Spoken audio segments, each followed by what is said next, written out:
السلام علیکم ورحمۃ اللہ وبرکاتہ۔ سامعین، آج ہم آپ کے سامنے ایک ایسی حدیث بیان کرنے جا رہے ہیں جس میں یہ بتایا گیا ہے کہ زیادہ جلنے والی اور زیادہ محبت کرنے والی لڑکی سے نکاح کیا جائے۔ حضرت معقل بن یسار رضی اللہ تعالیٰ عنہ سے روایت ہے کہ ایک آدمی رسول اللہ صلی اللہ علیہ وسلم کے پاس آیا، کہا اللہ کے رسول، ایک عورت ہے جو بہت ہی مالدار ہے، بڑی حسب و نسب والی ہے، بہت خوبصورت ہے، میں اس سے نکاح کرنا چاہتا ہوں، لیکن وہ بانجھ ہے، اس سے اولاد ہونے والی نہیں ہے۔ آپ صلی اللہ علیہ وسلم نے سنا تو کہا تم اسے نکاح مت کرو۔ پھر دوسرے دن وہی صحابی آئے، آ کر اللہ کے رسول سے اسی بات کو دہرایا تو آپ نے پھر کہا اسے مت کرو۔ تیسرے دن آئے، آ کر اسی بات کو دہرایا تو آپ نے کہا تم اس سے نکاح مت کرو۔ پھر کہا تم زیادہ محبت کرنے والی اور زیادہ بچے دینے والی عورت سے نکاح کرو، میں کل قیامت کے دن تمام امتوں پر بڑی امت ہونے پر فخر کروں گا۔ یہ ابو داؤد کی روایت ہے۔ اس حدیث میں بانجھ عورت سے آپ نے صحابی کو نکاح کرنے سے منع فرمایا، تو یہ سب کے لیے بالکل منع نہیں ہے، بلکہ اس صحابی کے لیے آپ صلی اللہ علیہ وسلم کا ایک مشورہ تھا، ورنہ مطلق منع نہیں ہے۔ بانجھ عورت سے بھی نکاح بالکل کیا جا سکتا ہے۔ اب نبی صلی اللہ علیہ وسلم نے ایک ایسی عورت سے نکاح کرنے کی ترغیب دلائی جس میں دو خوبیاں ہوں، نمبر ایک زیادہ بچے دینے والی، نمبر دو زیادہ محبت کرنے والی۔ اب یہ کیسے پتا چلے کہ کون زیادہ بچے دینے والی ہے؟ زیادہ بچے دینے والی کو پہچاننے کا طریقہ یہ ہے کہ اس کے خاندان میں دیکھا جائے، اس کی ماں کو دیکھا جائے، اس کی بہن کو دیکھا جائے، اس کی خالہ اور پھوپھی کو دیکھا جائے۔ ان کو دیکھ کر پتہ چل سکتا ہے کہ ان کے خاندان میں زیادہ بچے ہوتے ہیں یا نہیں، یا اگر شادی شدہ ہو تو بھی معلوم ہو جائے گا۔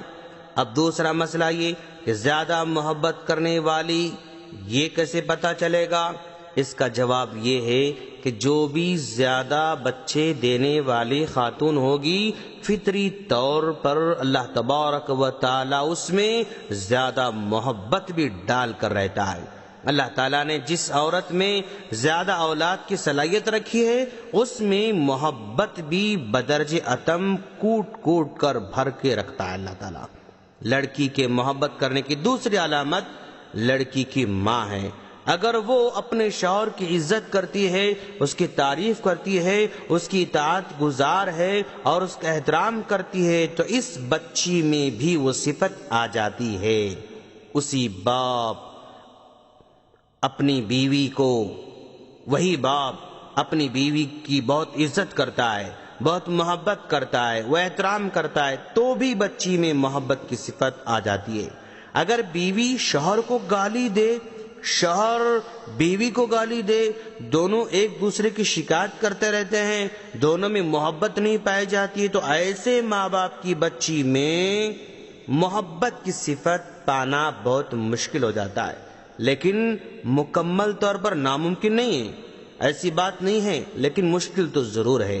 اگر باپ بہت ظلم کرنے والا ہے تو ایسے آدمی کی بچی کے دل میں مردوں سے نفرت ہوا کرتی ہے۔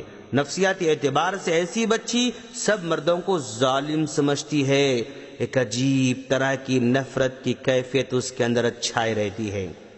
کچھ مواقع پر آپ نے کنواری لڑکی سے نکاح کرنے پر ابھارا، اس کی بنیادی وجہ یہ ہے کہ زیادہ مردوں سے واقفیت نہیں رکھتی ہے، اس کی شوہر سے پہلی محبت ہوتی ہے، جب ایک مرتبہ محبت ہو جاتی ہے تو پھر زندگی بھر وہ محبت چلتے رہتی ہے۔ مردوں سے ناواقف ہونے کی وجہ سے کنواری لڑکی زیادہ دھیان اپنے شوہر پر ہی لگاتی ہے، چھوٹی چیز پر بھی راضی ہو جاتی ہے، دوسروں سے انس رکھنے کے بجائے اپنے شوہر سے وہ انس رکھتی ہے، محبت رکھتی ہے۔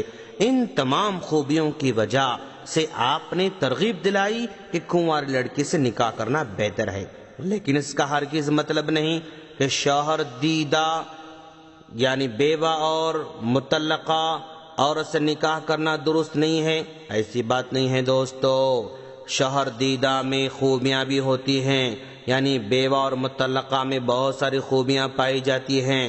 اگر بیوہ یا مطلقہ دیندار ہے تو اس میں معاملہ فہمی ہوتی ہے، شوہر کن چیزوں سے خوش ہوتا ہے، کن چیزوں سے ناراض ہوتا ہے، اس کا علم اس کو پہلے ہی سے رہتا ہے، اس کو سمجھانے کی ضرورت نہیں ہوتی ہے۔ بہت سارے معاملات جہاں شوہر کو سمجھ میں نہیں آتا، وہاں یہ شوہر دیدہ یعنی مطلقہ یا بیوہ بیوی رہنمائی کرتی ہے۔ ایک کنواری لڑکی کو گھریلو کاموں میں، پکوان میں، امور خانہ داری میں ایک لمبی تربیت اور صبر کی ضرورت ہوتی ہے، لیکن یہاں ایسی بات نہیں ہوتی ہے، بلکہ بیوہ یا مطلقہ عورت امور خانہ داری سے مکمل واقف ہوتی ہے۔ ایک شوہر عمدہ کھانوں کا شوقین ہوتا ہے جس کو یہ خاتون بخوبی انجام دیتی ہے۔ بیوہ یا مطلقہ یعنی شوہر دیدہ سے نکاح کرنا کوئی غلط بات نہیں ہے، کیونکہ نبی صلی اللہ علیہ وسلم کی ساری بیویاں مطلقہ تھیں یا بیوہ تھیں، سوائے اما عائشہ صدیقہ رضی اللہ تعالیٰ عنہا کے۔ یقیناً اولاد دینے والی عورت سے نکاح کی ترغیب دی گئی ہے۔ اگر اللہ نے مقدر میں اولاد نہیں رکھا ہے تو اس پر صبر بھی کرنا ہوگا، جیسے حضرت ابراہیم علیہ السلام نے صبر کیا، جیسے حضرت زکریا علیہ السلام نے صبر کیا۔ ان دونوں نبیوں کو لمبی مدت تک اولاد نہیں ہوئی، انہوں نے نہ اپنی بیویوں کو طعنہ دیا، نہ اپنی بیویوں پر ظلم کیا، نہ اپنی بیویوں کو طلاق دیا، بلکہ اللہ سے دعا کرتے رہے۔ ایک عربی دیہاتی سے پوچھا گیا کس طرح کی عورت سے نکاح کیا جائے؟ اس نے کہا سب سے بہترین عورت وہ ہے جو قد میں اونچی ہوتی ہے، جب بیٹھے تو معزز لگتی ہے، جب بات کرے تو سچ بولتی ہے، جب غصہ آئے تو بردباری سے کام لیتی ہے، یعنی غصے کا فوراً اظہار نہیں کرتی ہے، جب ہنستی ہے نا تو مسکرا دیتی ہے، اگر کوئی چیز پکائے تو بڑی لذیذ اور مزیدار بناتی ہے، شوہر کی اطاعت کرتی ہے، گھر سے باہر انتہائی ضرورت پر ہی نکلتی ہے، تکبر سے پاک ہوتی ہے، زیادہ محبت کرنے والی ہوتی ہے اور زیادہ بچے دینے والی ہوتی ہے۔ ایسی عورت سے نکاح کرنے کی ترغیب دی ایک عربی دیہاتی نے۔ ہم اللہ سے دعا کرتے ہیں کہ باری تعالیٰ تو ہم تمام کو دین کو سمجھ کر اس پر عمل کی توفیق عطا فرما، آمین۔ السلام علیکم ورحمۃ اللہ وبرکاتہ۔